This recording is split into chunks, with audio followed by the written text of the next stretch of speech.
Welcome back to our YouTube channel. तो हम बात करेंगे आज कैप्सूल एमसीक्यूज के बारे में। इससे पहले हम कंप्लीट कर चुके हैं हमारे जो टैबलेट और हमने जो कैप्सूल किया था एम्स सीआरई के लिए।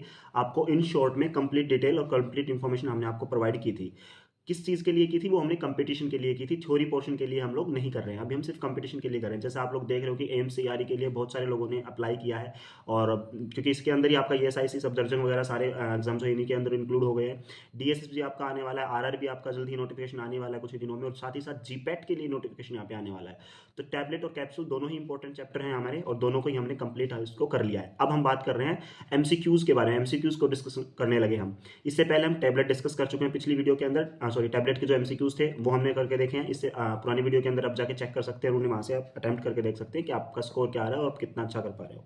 आज की इस वीडियो में हम बात करने वाले हैं एमसीक्यूज और कैप्सूल्स। ठीक है, चलिए स्टार्ट करते हैं। तो आज हम डिस्कस करेंगे MCQs on capsule for the pharmacist exam. अलग अलग फार्मासिस्ट एग्जाम के लिए जो कैप्सूल से पूछे गए क्वेश्चंस हैं या जिनको जनरली बार बार रिपीटेशन पे पूछा जाता है, जो इंपॉर्टेंट है आपके। ठीक है, useful for GPAT, AIIMS, ESIC, state PCS and other pharmacy exam. ठीक है, तो without wasting time direct start करते हैं। चलिए, तो यहाँ पे हमारा फर्स्ट क्वेश्चन क्या निकल के आता है, विच one of the following is not a type of capsule. इनमें से कौन सा एक कैप्सूल का टाइप नहीं है। हमारे ऑप्शन है hard gelatin, soft gelatin, enteric coated and sugar coated. देखो, हार्ड जिलेटिन बिल्कुल कैप्सूल होता है, सॉफ्ट जिलेटिन बिल्कुल एक कैप्सूल होता है। हमारे इन दो के बारे में तो आप अवेयर हैं। एंटेरिक कोटेड, तो जो कैप्सूल के अंदर जो आपके ग्रेन्यूल्स होते हैं, स्पेशली हार्ड जो आपके कैप्सूल्स होते हैं, हार्ड जिलेटिन कैप्सूल, उनके अंदर जो ग्रेन्यूल्स होते हैं कई बार उनको कोट किया जाता है, एंटेरिक कोट किया जाता है सस्टेन रिलीज के लिए, स्लो रिलीज के लिए। ठीक है, तो आपका एंटेरिक कोटेड कैप्सूल भी होते हैं। कैप्सूल को कोट नहीं किया जाता, कैप्सूल के अंदर जो ग्रेन्यूल्स पैक किए जाते हैं उन ग्रेन्यूल्स को एंटेरिक कोटेड किया जाता है। लेकिन शुगर कोटेड कैप्सूल जैसी चीज कोई होती नहीं है। इसके बारे में हमने ना पढ़ा ना इसके बारे में देखा, डिस्कस किया कभी भी, है ना। तो शुगर कोट नहीं किया जाता कैप्सूल्स के ग्रेन्यूल को, लेकिन एंटेरिक कोटेड जरूर किया जाता है। तो नोट पूछा, तो आंसर क्या रहेगा आपका, शुगर कोटेड कैप्सूल्स। ठीक है, सेकेंड क्वेश्चन डिस्कस करते हैं। What is the primary excipient use in the hard gelatin capsule. Hard gelatin capsule में इनमें से कौन सा एक ऐसा है जिसे प्राइमरली यूज किया जाता है एज ए एक्सीपिएंट। देखो, स्टार्च, स्टार्च आपका किसके अंदर एज एक्सपिएंट यूज होता है, टैबलेट के अंदर। जिलेटिन, माइक्रोसिस्टल सेलुलोज, सेलुलोज भी आपका जो है टैबलेट के अंदर होता है, और लैक्टोज भी जो है आपका टैबलेट के अंदर यूज किया जाता है। तो बचा क्या यहाँ पे, जिलेटिन प्राइमरीली। अगर हम पे देखें मेनली जो हमारा प्रेफरेंस हम किसे देंगे भाई, जिलेटिन यूज होता है हार्ड जिलेटिन कैप्सूल के अंदर, चाहे सॉफ्ट जिलेटिन हो हार्ड जिलेटिन हो, जिलेटिन इसके अंदर मेन होता है। तो हमारा आंसर क्या रहेगा, जिलेटिन। प्राइमरी एक्सिपिएंट हमारा जिलेटिन रहेगा। ठीक है भाई, जो कैप्सूल की शेल बनाने के लिए यूज की जाती है। थर्ड क्वेश्चन हमारा, the major advantage of capsule dosage form over tablet. भाई इनमें से कौन सा एक कैप्सूल का बेनिफिट है या कैप्सूल की एडवांटेज है ओवर टैबलेट, टैबलेट से अच्छी। ऑप्शंस आपके फास्टर ऑनसेट ऑफ एक्शन। ठीक है, क्विक एक्शन आता है, नहीं कह नहीं सकते, जरूरी नहीं है। हमारे इनफैक्ट हमारी जो टैबलेट है जल्दी डिसइंटीग्रेट होगी, जल्दी डिजोल्व होगी कंपेयर टू कैप्सूल, क्योंकि उसके पास ऊपर को कोटिंग नहीं है या किसी कोई शेल नहीं है। ईजियर टू स्वेलो, ठीक है। Longer shelf life, better taste masking. Better taste masking तो देखो आप जब शुगर कोटिंग करते हो उससे ही होती है आपके टैबलेट के अंदर। लॉन्गर शेल्फ लाइफ नहीं कह सकते क्योंकि सॉफ्ट जिलेटिन कैप्सूल्स आपके थोड़ा उनकी जो शेल्फ लाइफ है कम होती है कंपेरेटिवली। ईजियर टू स्वेलो, बिल्कुल, क्यों, आपके जो कैप्सूल्स होते हैं उनकी जो शेप है उसकी वजह से इजी टू स्वेलो होता है आपका। ठीक है, इजी टू स्वेलो होता है। तो यहाँ पे इन चारों में से जो बेटर ऑप्शन यहाँ पे शूट करता हो आपका कौन सा है, easy to swallow. Next question, fourth question discuss करते हैं। देखो, which one of the following type of capsule are typically used for oil based formulation. इनमें से कौन सा एक ऑयल बेस्ड फॉर्मुलेशन है। हार्ड जिलेटिन नहीं, हार्ड जिलेटिन के अंदर हम क्या पैक करते हैं, आपका जो हमारे जो ग्रेनुल्स होते हैं पाउडर फॉर्म होते हैं, यानी कि मेनली सॉलिड जो फॉर्म होती है उसे पैक किया जाता है। Hydroxy methyl cellulose capsule, HPMC, ये आपके वेजिटेरियन में आते हैं, है ना। जब जिलेटिन किससे हमारा ऑप्टेंड होता है, जो कैप्सूल की सेल बनती है जिससे वो जिलेटिन हमें ऑप्टेंड होता है कोलाजन से। और कोलाजन क्या है, एनिमल ड्राइव्ड प्रोडक्ट है। तो अब कई बार क्या है, कुछ लोग नहीं पसंद करते हैं, नहीं उसकी उनकी चॉइस होती है, जो वेजिटेरियन होते हैं। तो वैसे में वीगन जो लोग होते हैं वो क्या प्रेफर करते हैं, आपके वेजिटेरियन कैप्सूल। तो वहाँ पे जो ऑप्टेंड होता है आपका जो शेल के लिए जो मेटेरियल यूज होता है वो होता है आपका एचपीएमसी। ठीक है, तो बचा ऑप्शन कौन सा हमारा, जिसमें ऑयल बेस्ड हमारी जिसके अंदर लिक्विड और सेमी सॉलिड डोजेस फॉर्म को, अब उसमें ऑयल बेस भी आपका लिक्विड के अंदर आता है। ठीक है, तो उनको जो है पैक किया जाता है। तो यहाँ पे आंसर रहेगा हमारा सॉफ्ट जिलेटिन कैप्सूल्स। ए भी नहीं हो सकते, ए नहीं है तो ठीक है, तो डी ऑप्शन तो हो ही नहीं सकता। फिफ्थ क्वेश्चन हमारा, which part of capsule dissolve first in the stomach. जब आप कैप्सूल का इंटेक करते हो तो सबसे पहले कौन सा पार्ट डिजोल्व होता है। तो ऑब्वियस सी बात है, उसके ऊपर जो कवरिंग है ना, जो उसके ऊपर जो शेल है जिसके वो बनता है, वही सबसे पहले जो है डिजोल्व होगा आपका। वो किसका बनता है, जिलेटिन का बनता है। तो दैट इज जिलेटिन सेल सबसे पहले आपका डिसइंटीग्रेट होगा, डिजोल्व होगा कैप्सूल। उसके बाद उसका कंटेंट रिलीज होता है ना, तो पहले वही नहीं डिजोल्व होगी तो कंटेंट तो कहाँ से रिलीज होगा। Sixth question, what is the purpose of using A lubricant in capsule feeling? Capsule के अंदर लुब्रिकेंट यूज करने का क्या, क्यों हम यूज करते हैं? टैबलेट के अंदर हम क्यों करते हैं? टैबलेट के अंदर हम यूज करते हैं ताकि जो फ्रिक्शन है वो रिड्यूस हो गए, किसके बीच में? जो आपका पार्टिकल है, जो भी आपकी पाउडर फॉर्मुलेशन है, और जो आपके डाई और पंचेस हैं उनके बीच में, है ना। डाई पंचेस और आपका जो भी सॉरी टैबलेट के लिए जो भी मटेरियल आप यूज करते हो, आइदर इट इज पाउडर और what ever is a form, उसके बीच के आप फ्रिक्शन को कम करने के लिए यूज करते हैं। और जबकि ग्लाइडेंट यूज किया जाता है इंट्रा पार्टिकल, पार्टिकल पार्टिकल के बीच के फ्रिक्शन को रिड्यूस करने के लिए आपका ग्लाइडेंट यूज किया जाता है। यहाँ पे पूछा गया कैप्सूल के लिए, कैप्सूल के लिए जो लुब्रिकेंट होता है क्यों यूज किया जाता है? टू प्रिवेंट स्टिकिंग, ताकि उसके जो ग्रेन्यूल्स है, जब हार्ड जिलेटिन कैप्सूल के अंदर आप फिल करते हो, वो आपस में ना चिपके, ठीक है, टू प्रिवेंट स्टिकिंग। ठीक है, तो ये आपका आंसर रहेगा यहाँ पे। सेवेंथ क्वेश्चन है आपका, विच of the following is the most commonly used capsule size? अब इसके बारे में आप कैसे पढ़ोगे? देखो, 00 तो बिल्कुल भी नहीं है। क्यों नहीं है ये देखो, मैंने आपको बताया था जब हम साइज की बात कर रहे थे, तो हमने बताया था कि सबसे जो लार्जेस्ट साइज होता है 000, फिर 00, सिंगल 0, 1 2 3 4 5, और आपका स्मॉलेस्ट कौन सा होता है? 5 जो आपका स्मॉलेस्ट होता है, और लार्जेस्ट कौन सा होता है आपका? 000। ठीक है, इनकी कैपेसिटी की बात कर रहा है, जिसके अंदर ज्यादा वॉल्यूम, ज्यादा कंटेंट आपकी जो ड्रग है वो आपकी पैक हो सकती है, एनकैप्सुलेट हो सकती है। तो उन्होंने पूछा इनमें से कौन सा मोस्टली कॉमनली यूज होता है? तो 000 और 00 क्यों नहीं है? क्योंकि ये आपके यूज होते हैं, क्योंकि ये साइज बहुत ज्यादा होता है। ये आपके लिए, ये आपका होता है एनिमल्स के लिए।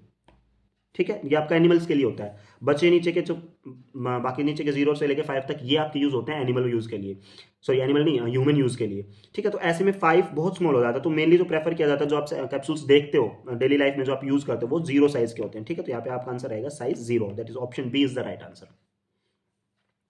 चलिए नेक्स्ट क्वेश्चन आपका, question number 8, which of the following material is commonly used for the capsule shell in vegetarian capsule? जो भी मैं बात कर रहा था कि जिलेटिन आपकी किससे बनती है, जिसके जो आपकी कैप्सूल सेल बनती है जिसकी, वो किसके बनती है जिलेटिन आपकी? कोलेजन से। और कोलेजन किससे ड्राइव है? एनिमल ड्राइव प्रोडक्ट है। बहुत सारे लोग अब जो वीगन हैं, जो वेजिटेरियन है, वो नहीं खाना पसंद करते हैं, तो वो जो उनके लिए जो कैप्सूल्स बनाए जाते हैं किससे बनते हैं? Hydroxy propyl methyl cellulose, that is HPMC, so that is the right answer. ठीक है, जिलेटिन को प्रेफर नहीं करते, क्योंकि जिलेटिन किससे बनता है आपका? कोलेजन से। नाइन्थ क्वेश्चन हमारा है, विच of the following is not a disadvantage of the soft gelatin capsule? Not a disadvantage, यानी कि एडवांटेज की बात कर रहा है। जो डिसएडवांटेज नहीं तो एडवांटेज हो ना, तो इनमें से कौन सा जो है एडवांटेज है आपका कैप्सूल का? लिमिटेड शेल्फ लाइफ, भाई लिमिटेड हुआ तो ये तो एडवांटेज नहीं तो डिसएडवांटेज लग रहा है। लिमिटेड फॉर्मुलेशन ऑप्शन, ये भी डिसएडवांटेज, क्योंकि लिमिट लगा दिया आपने, है ना। डिफिकल्ट टू मैन्युफैक्चर, डिफिकल्टी आ रही है, तो ये भी क्या हुआ आपका? डिसएडवांटेज हुआ, एडवांटेज थोड़ी हुआ। बेटर बायो अवेलेबिलिटी, आप ऑप्शन में ही देखो कैसे ट्रैक कर सकते हो सिचुएशन को, चाहे आपको नए चैप्टर ना पढ़ाओ, कि बोल रहा है कि बेटर, कोई चीज़ बेटर है हमारी, और वही हमें बताना, वही हमारी एडवांटेज होती है। कोई भी चीज़ बेटर होती है, और इसमें लिमिटेड लिमिटेड और डिफिकल्ट, तो एडवांटेज तो नहीं हो सकती। आगे की चीज़ें पढ़ने की जरूरत नहीं पड़ रही आपको। तो better bio availability is the advantage of the capsules, soft gelatin capsules. ठीक है, इनकी बायो अवेलेबिलिटी बहुत अच्छी होती है। 10th क्वेश्चन हमारा रहेगा, what is the process of feeling powder into hard gelatin capsule? Hard gelatin capsule के अंदर जो पाउडर अपनी सॉलिड फॉर्म जो आप इनक्लोज करते हो, उस प्रोसेस को क्या बोलते हैं? That is encapsulation. ठीक है, तो encapsulation is the right answer. Compression, tablet के अंदर होता है, कंप्रेस करते हो उसे, वो आप शेप प्रोवाइड करते हैं। ग्रेनुलेशन, आपका granulation, wet granulation, dry granulation, किसका टाइप है, किसके प्रोसेस का टाइप है? ये आपका टैबलेट के अंदर होता है। और मिक्सिंग, वही ये मिक्सिंग भी आपका उसी के अंदर आता है। हालांकि कैप्सूल्स के अंदर भी होता है, जब आप सॉलिड फॉर्म को आप इनक्लोज करते हो, लेकिन उस प्रोसेस को क्या बोलते हैं जब आप फील करते हो हार्ड जिलेटिन जो आपकी सेल है उसके अंदर अपने पाउडर फॉर्म को या अपनी ड्रग को? That process is known as encapsulation. So right answer is the A. उसके बाद क्वेश्चन नंबर 11 है, capsules are generally preferred over tablets? कि टैबलेट्स के बजाय जो है टैबलेट्स को, कैप्सूल्स को क्यों प्रेफर किया जाता है? इसके पीछे रीजन क्या है? देखो ऑप्शन देखते हैं। A slow release effect is needed, the drug is insoluble in water, the drug has bitter taste and the drug is stable in dry condition. जो बेटर शूट कर रहा है यहाँ पे जो ऑप्शन, जो ज्यादा जिसके चांसेस है, the drug has a bitter taste. जिस ड्रग का टेस्ट बिटर होता है उसे आप इनकैप्सुलेट करके दे सकते हो ना, क्योंकि आप ना तो डिजोल्व होगी आपके माउथ में, ना आपको उसके टेस्ट का पता चलेगा कि वो बिटर है, कैसा उसका टेस्ट है। तो डायरेक्ट आपके स्टमक में जाकर उसकी जो आउटर शेल डिजोल्व होगी, उसका कंटेंट रिलीज होकर वो अपना इफेक्ट शो करना स्टार्ट करेगा आफ्टर ऑब्जॉर्प्शन। ठीक है, तो यहाँ पे कैप्सूल जो टैबलेट से ऊपर प्रेफर किया जाता है, उसका रीजन क्या है? टेबलेट से बेटर कैसे कैप्सूल? वैसे तो बहुत सारे रीजन है बेटर होने के, बट मेन जो यहाँ पे रहेगा हमारा, the drug has a bitter taste.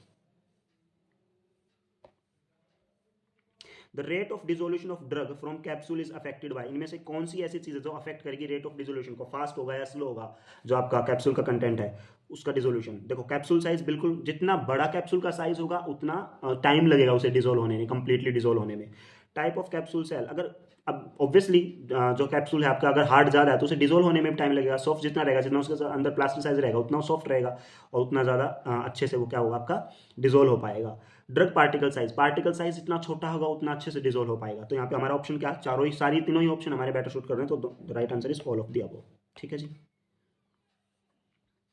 Question number 13, which of the following is an example of capsule based delivery system. इनमें से कौन सा कैप्सूल बेस्ड है। चिएबल टैबलेट, देखो इसके बाद में सामने लगा हुआ है टैबलेट, तो टैबलेट का टाइप होगा, ये ऑप्शन भी नहीं है। नेक्स्ट में भी पढ़ने की जरूरत नहीं है, टैबलेट की बात कर रहा है। Parenteral dosage form, parenteral capsule हमारे क्या पेरेंट्रल के अंदर आते हैं, नहीं ना, injectable forms are more parenteral, तो ये नहीं होगा हमारा। तो बचा क्या, एक ही बचा भी हमारा ऑप्शन एक्सटेंडेड रिलीज कैप्सूल, ताकि वो धीरे धीरे स्लो अपने इफेक्ट देना स्टार्ट करता है, धीरे धीरे और डिलेड लंबे समय तक चलता है, that is extended release capsules. तो right answer is A. Question number 14, the most common use of soft gelatin capsules is. Soft gelatin capsule का मेजर यूज किसके लिए होता है। Water soluble drugs, water soluble को तो आप टैबलेट में दे सकते हो और साथ साथ आप उसे हार्ड जिलेटिन, हार्ड में नहीं दे सकते, सॉरी हार्ड जिलेटिन कैप्सूल्स के अंदर नहीं दे सकते, क्यों, क्योंकि उसके अंदर तो सॉलिड मेडिकामेंट को आप डिस्पेंस करते हो। वाटर सोल्यूबल आप टैबलेट की फॉर्म में दे सकते हो। ये अगर दोबारा से सॉलिड ड्रग, तो सॉलिड ड्रग को आप टैबलेट के फॉर्म में दे सकते हो और हार्ड जिलेटिन कैप्सूल में दे सकते हो। इंजेक्टेबल कभी कैप्सूल में नहीं दी जाती है। तो बचा कि आपका oil based drug, oil based को जो आपके सॉफ्ट जिलेटिन कैप्सूल्स के अंदर एनक्लोज करके दिया जाता है। Which of the following test is not required for capsule as per the pharmacopoeia। Pharmacopoeia के अनुसार इनमें से कौन सा एक इवैल्यूएशन टेस्ट की बात कर रहा है, कौन सा एक इवैल्यूएशन टेस्ट नहीं है। भाई देख के पता चल रहा है हार्डनेस, हार्डनेस किसकी चेक करते हैं, टैबलेट की चेक करते हैं बाय मॉन्सेंटो और डिफरेंट डिफरेंट टाइप्स आपके अर्वे का जो भी होते हैं, फाइजर, जो आपके इक्विपमेंट्स होते हैं हार्डनेस टेस्ट करने के लिए। तो सिंपल सी बात है, जो नॉट रिक्वायर्ड फॉर कैप्सूल तो हार्डनेस ही रहेगा, क्योंकि हार्डनेस टेस्ट किसके लिए होता है, मॉन्सेंटो जो इक्विपमेंट यूज करते हैं वो था आपका टैबलेट के लिए। तो right answer is the hardness test. What is the main advantage of soft gelatin capsule over hard gelatin capsule। Hard gelatin capsule से सॉफ्ट जिलेटिन कैप्सूल कैसे बेटर है, इन आउट ऑफ जो भी आपके ऑप्शन दिए इनमें से कैसे वो बेटर है। तो पीछे भी हमारा क्वेश्चन अभी आया था कि सॉफ्ट जिलेटिन जो कैप्सूल होते हैं इनकी बायो अवेलेबिलिटी अच्छी होती है, बेटर बायो अवेलेबिलिटी। तो दोबारा से क्वेश्चन रिपीट हो रहा है, बस तरीका अलग घूम फिर के आ गया। तो that is the better bio availability. Question number 17, which of the following factor affect the stability of gelatin capsule. इनमें से कौन सा ऐसा है जो जिलेटिन कैप्सूल की स्टेबिलिटी को बढ़ाता है, उसके जितना ज़्यादा लंबा चलेगा वो ना, जितना अच्छा उसकी स्टेबिलिटी होगी। तो टेम्परेचर, ऑब्वियसली टेम्परेचर अफेक्ट करता है चीज़ों को, ह्यूमिडिटी करती है, लाइट एक्सपोजर, जितना ज़्यादा। अब जो लाइट सेंसिटिव आपके कैप्सूल्स होते हैं, जिनकी शेल लाइट सेंसिटिव होती है, जिनका अंदर जो मेडिकामेंट हो लाइट सेंसिटिव होता है, तो अगर वो लाइट को आप एक्सपोज कर दोगे तो डिटोरेट हो जाएगा, खराब हो जाएगा, है ना। तो इसलिए लाइट एक्सपोजर भी, ह्यूमिडिटी भी, अगर ह्यूमिडेंट है उसके अंदर जो आपका मटेरियल है वो इजीली आपके जो है मॉइस्चर को जो है एब्जॉर्ब कर सकता है, टेम्परेचर, ये सब अफेक्ट करेंगे। तो आंसर हमारा रहेगा ऑल ऑफ द अबव। तो right answer is the D answer. Question number 18, which test is performed to ensure uniformity of weight in capsule. Weight check, weight evaluation जब हम करते हैं फाइनल जब हमारा प्रोडक्ट बनने के बाद, तो कौन से टेस्ट से वेट किया जाता है, वेट यूनिफॉर्मिटी। टैबलेट के अंदर भी सेम नाम था, कैप्सूल के अंदर भी सेम नाम था, भाई वेट वेरिएशन टेस्ट। ठीक है, तो ये हमारा राइट आंसर रहेगा हमारा वेट वेरिएशन टेस्ट। हार्डनेस किसके लिए होता है, टैबलेट के लिए होता है। डिसइंटीग्रेशन दोनों के लिए होता है, लेकिन डिसइंटीग्रेशन से हमारा वेट का थोड़ी ना पता चलेगा कि यूनिफॉर्मिटी ऑफ वेट है या नहीं। फ्राइबिलिटी टैबलेट के लिए होता है, जिसके अंदर हम 6 इंच से जो है आरपीएम 100 आरपीएम मतलब 25 आरपीएम होता है, 4 टाइम्स उसको घुमाया जाता है, तो टोटल 100 रोटेशन हो जाती है, वो टैबलेट के लिए होता है। वेट वेरिएशन वो भी वेट वेरिएशन के लिए होता है, लेकिन वो टैबलेट के अंदर होता है। यहाँ पूछा क्या है, uniformity of weight in capsule, तो रहेगा आपका weight variation test. Question number 19, what is the typical moisture content of hard gelatin capsule. जब हमने कैप्सूल वाला आपको चैप्टर कराया था तो उसमें कंप्लीट दोनों तरफ जो हमने डिस्टिंग्विश किया था between soft gelatin capsule and hard gelatin capsule, तो वहाँ पे हमने देखा था कि सॉफ्ट जिलेटिन वो आपका वाटर कंटेंट की वजह से सॉफ्ट नहीं है, वो आपका किस लिए सॉफ्ट है, क्योंकि उसके अंदर हमने प्लास्टिसाइजर ऐड किए हैं। सॉफ्ट जो इनके वाटर कंटेंट है वो किसके अंदर ज़्यादा होता है, आपका हार्ड का जिलेटिन कैप्सूल के अंदर ज़्यादा होता है। लेकिन उन्होंने भाई पूछ लिया कि हार्ड के अंदर कितना होता है, तो होता कितना, वैसे होता है आपका ये अराउंड 6 to 15 या 6 to 14 के राउंड होता है। तो उसमें से जो बेटर इनमें से ऑप्शन आपका जो नजदीक है ज़्यादा, तो 6 के, वो कौन सा आपका 8 to 12, यानी कि option B is the right answer. आप प्रीवियस वीडियो में के अंदर जाके चेक कर सकते हो, अगर आप चाहते हो तो हम डिस्क्रिप्शन में जो है आपका लिंक दे देंगे कैप्सूल की, जो हमने वीडियो की थी उसमें आप पढ़ सकते हो आसानी से। सिंपल पॉइंट्स हैं, डायरेक्ट आपके जो क्वेश्चन बेस है उनके जिस हिसाब से क्वेश्चन पूछे जाते हैं उनके बेसिस पे हमने पॉइंट्स को डिस्क्राइब किया। बुलेट पॉइंट्स हैं, शॉर्ट में आपको कंप्लीट चैप्टर करा हुआ है, तो एक बार जाके वहाँ पे भी आप चेक कर सकते हैं वीडियोज़ को, पहले देखिए उसके बाद आप एमसीक्यू सॉल्व करना। Question number 20, which type of capsule can be used for the delayed drug release. जो डिलेड लंबे टाइम तक अपना इफेक्ट दे, धीरे धीरे दे, स्लो, एक्सटेंडेड वाला है ना, तो वही आगा आपका एंटेरिकोप्टिड। ठीक है, एंटेरिकोप्टिड जो आपके जो कैप्सूल्स होते हैं उसके जो ग्रेन्यूल्स हैं उनको आप एंटेरिकोप्टिड करते हो ताकि वो डिलेड आपका जो है धीरे धीरे आराम से जाकर एब्जॉर्प्शन शो करे, स्टमक के अंदर डिटोरिएट होने से बचे, डिस्ट्रॉय होने से बचे, जो that is enteric coated capsules. Question number 21, which of the following excipient is used to make the soft gelatin capsule flexible. वही बात हो रहा है कि जो सॉफ्ट जिलेटिन कैप्सूल है वो सॉफ्ट क्यों है। मैंने अभी बताया था ना आपको, चैप्टर में बताया था कि वो उसके अंदर आप प्लास्टिसाइजर ऐड करते हो, और प्लास्टिसाइजर यानी कि ग्लिसरीन, ठीक है। तो ग्लिसरीन की वजह से आपका क्या होता है, वो प्लास्टिसाइजर की वजह से सॉफ्ट होता है।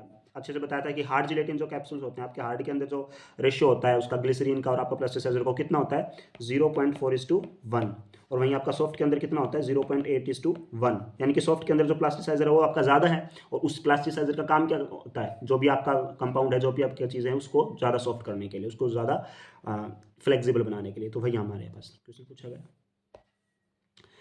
Question number 22, what is the main reason for cross linking in the gelatin capsule. उनके बीच में जो क्रॉस लिंकिंग होती है आपकी जिलेटिन के अंदर, वो किसकी वजह से होती है, तो due to presence of aldehyde. Aldehyde की प्रेजेंस की वजह से क्या होता है, उनके अंदर क्रॉस लिंकिंग होती है, एक अच्छा टफ स्ट्रक्चर वो प्रोवाइड करता है उसे, ठीक है। क्रॉस लिंकिंग जो होती है वो एल्डिहाइड्स की होती है। ये डायरेक्ट थ्योरी से आपका क्वेश्चन आया है। Question number 23, which filling method is commonly used for the hard gelatin capsule. Hard gelatin capsule को फिल करने के लिए कौन सा मेथड आपका फॉलो किया जाता है। वेट ग्रेनुलेशन जी नहीं, टैबलेट का होता है। डायरेक्ट कंप्रेशन बिल्कुल नहीं, टैबलेट के लिए होता है। पंच मेथड, पंचिंग मशीन मतलब कि टैबलेट के लिए बात करते हैं। तीनों ही मेथड आपके किसके लिए होते हैं, टैबलेट फॉर्मुलेशन के लिए। बचा एक ही option, that is auger filling, ठीक है जी।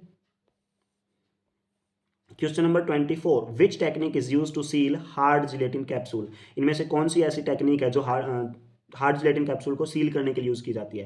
तो देखो हीट सीलिंग भी तो इसका आंसर हो सकता था। अब आपके मन में आ रहा होगा कि सर आपकी जिलेटिन बेंडिंग ही क्यों है। तो हीट जिलेटिन जो होती है वो आपकी सॉफ्ट जिलेटिन कैप्सूल को सील करने के लिए यूज की जाती है। हालांकि ये जो है आपकी सिंगल बॉडी होती है, इसके अंदर दो बॉडी नहीं होती, लेकिन आपके हार्ड जो कैप्सूल्स होते हैं, हार्ड जिलेटिन कैप्सूल्स के अंदर दो चीजें होती हैं, एक आपकी कैप होती है, एक आपकी बॉडी होती है। बॉडी के अंदर आपका मेडिकामेंट जाएगा और उसको फिक्स कर दिया जाएगा, किसके द्वारा, उसे बंद कर दिया जाता है कैप के द्वारा। अब उसे सील किया जाता है किस मेथड से, दैट इज जिलेटिन बेंडिंग, ठीक है। जिलेटिन बेंडिंग के द्वारा हीट सीलिंग जो है आपके सॉफ्ट कैप्सूल्स के अंदर फॉलो किया जाता है method. Question number 25 and the last question, which of the following is not an advantage of capsule. इनमें से कौन सा एक एडवांटेज नहीं है, यानी कि इनमें से डिसएडवांटेज है ना। हाँ, डिसएडवांटेज पूछा है। Suitable for all type of drug. All type of drug के लिए सूटेबल कैसे है भाई आपकी कैप्सूल, सबके लिए तो नहीं है ना। अगर इतने ही क्या होते तो हम टैबलेट बनाते क्यों, अगर सभी के लिए अपना प्रेफरेबल होते हैं हमारे कैप्सूल्स, तो टैबलेट बनाने की जरूरत ही क्यों पड़ती। तो not an advantage, suitable for all type of drug जी नहीं, ऑल टाइप ऑफ ड्रग के लिए सूटेबल नहीं होता। तो the right answer is a suitable for all type of drug, ठीक है। इसके अलावा किस पे क्वेश्चन पूछे गए हैं जो हमने, क्योंकि 25 क्वेश्चन ही इंक्लूड किया। इसके अलावा मैं आपको इंपॉर्टेंट चीजें बता दूं कैप्सूल के बारे में। Bloom strength, one of the most important topic in capsule. Bloom strength है आपका क्वेश्चन पूछा जाता है।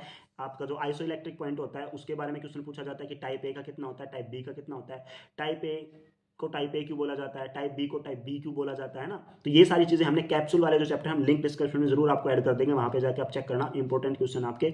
इसके अलावा आपका बेस एब्जॉर्प्शन से क्वेश्चन पूछे जाते हैं, क्या होता है बेस एब्जॉर्प्शन, फॉर्मूला उसका पूछ लिया जाता है, मिनिमम ग्राम का फॉर्मूला क्या होता है, डेफिनेशन पूछ ली जाती है आपकी।